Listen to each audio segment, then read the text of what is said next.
Notion buttons, one of my favorite features in the whole app.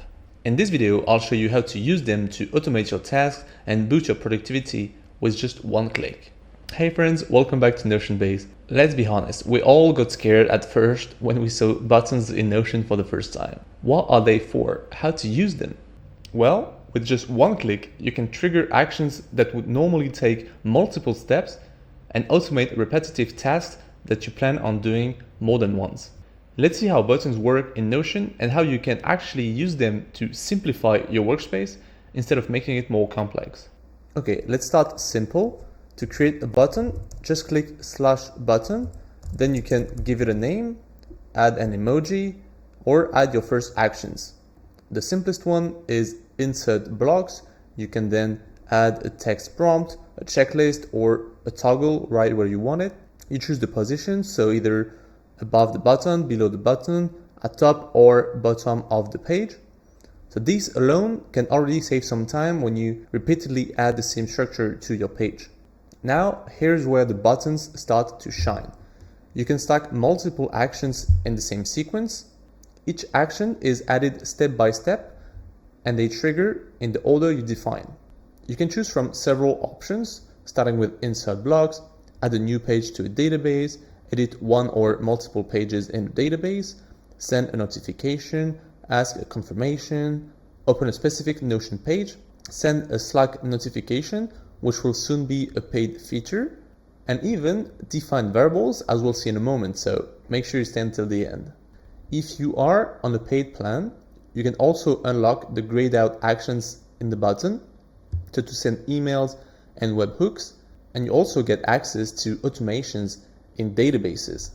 So for these, the interface and available actions are basically the same, but the main distinction is that buttons trigger manually, so you have to click them, and automations trigger automatically based on events like when a page is created or when a property changes. So if you understand buttons, you're already 80% of the way to mastering automations as well. Then from the top right menu in each button action, you can also collapse the action, duplicate or delete it, or even directly add another action above or below it.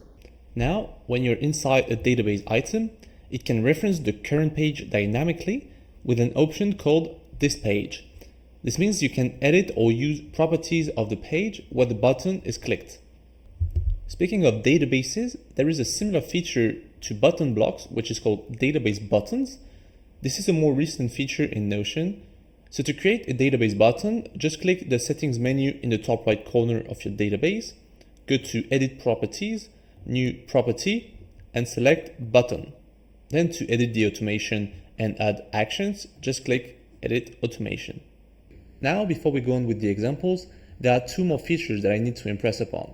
In some actions, there is now the option to enter dynamic content like dates, users, page titles, or computed values in most actions. This is done through mentions and formulas, which are supported in editing properties, creating pages, sending messages and emails, and defining variables. But it's not supported in inserting blocks, opening pages or URLs, and Slack messages. The second action, which is often related to the previous one, is custom variables. Basically, you can define a value once, like a deadline or a name, and reuse it across multiple actions in your button sequence. Like I said, you can even reference formulas or mentions, which is incredibly useful for workflows like logging your habits, for example.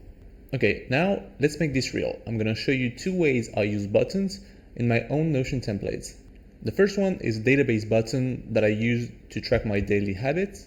The other one is a button block automation, but within a database item that I use to update my trips when I'm traveling. So the first one is the button that I use to mark a habit as done for the day with a lot of conditions to avoid misclicks, to calculate habit streaks automatically, my completion and consistency stats, or my personal record. And the automation is a bit complex, and actually it works together with another button to mark the habit as not done. So I will not go into the details, but I just wanted to show you a few of the actions and features that I've shown you before and that I've used here.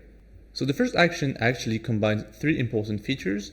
I mentioned two properties in my database, then I respectively defined variables for these two properties and turned them from text to formulas that I can then use in the rest of the sequence.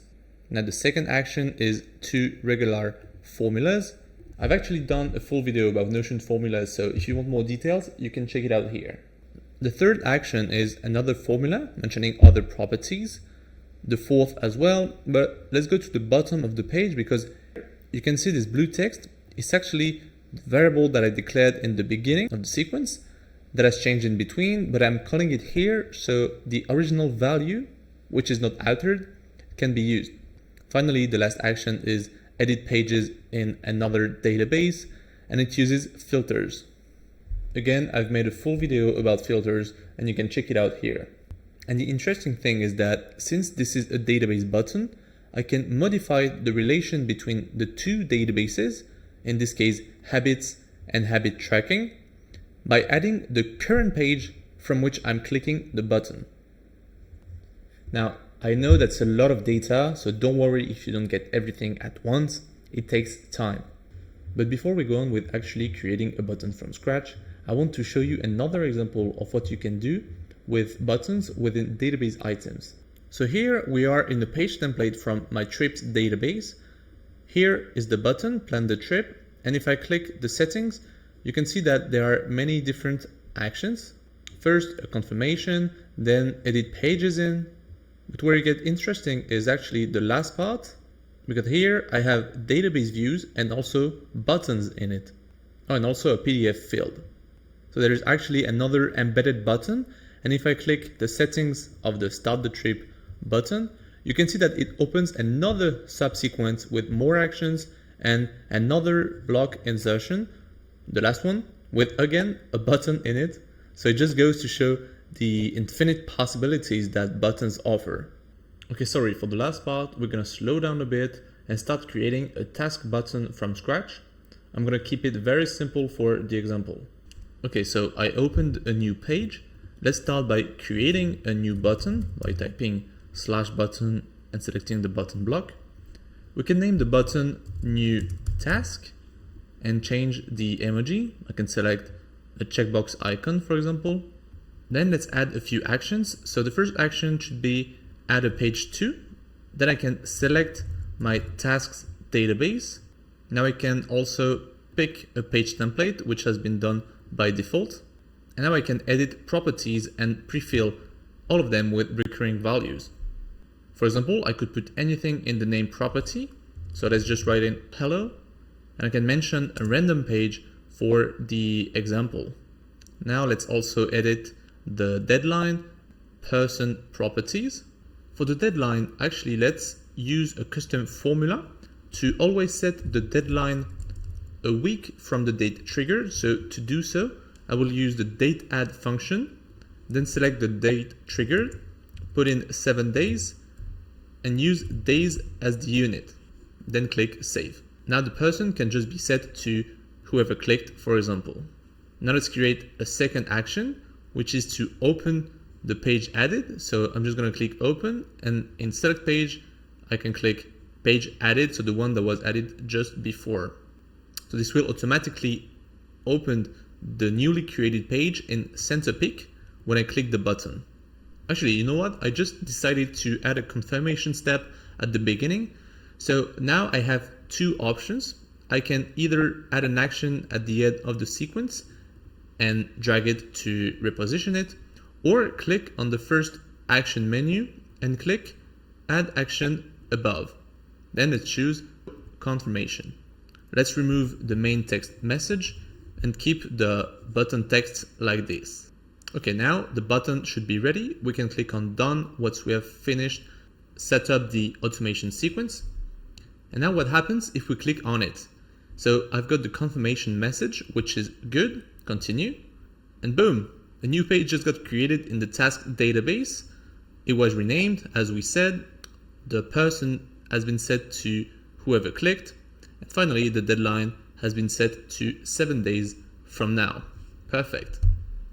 Okay, so I know this is all a bit complex, but I hope that now you see a bit more clearly the actions that you can create with Notion buttons.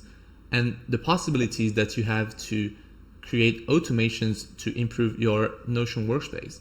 You have to understand that it is an advanced feature, but if you actually manage to master it, it can truly save you a lot of time and really improve your productivity.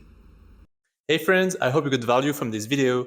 Please like it if you did. If you want to take your Notion setup even further, head over to thenotionbase.com to find the best free and premium Notion templates in the game. And if you have any questions about Notion, drop them in the comments. I read everything and I might choose your question for a future video. And of course, if you're not already, please make sure to subscribe to the channel.